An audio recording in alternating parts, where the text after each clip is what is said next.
बाबू माई तोर भाई ना डरे गाँव के लोग बोली रे बोली तुम्हारे बसीनवे में धाए धाए गोली रे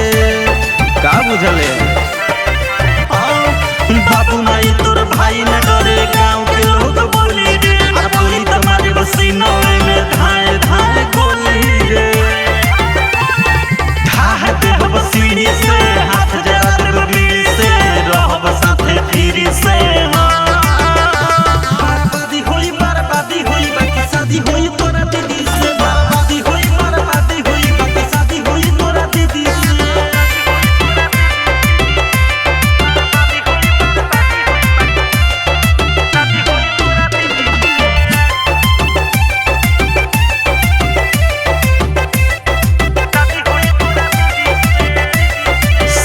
बिना मर्जी भइल रहे ना पसन रे ओ माई के बात मानी के सेनुर कोई निदान दान रे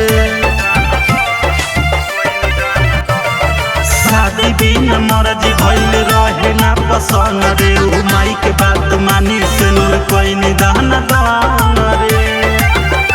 मिथलेश सपन गिरी से रोज के गिरा गिरी से छोटका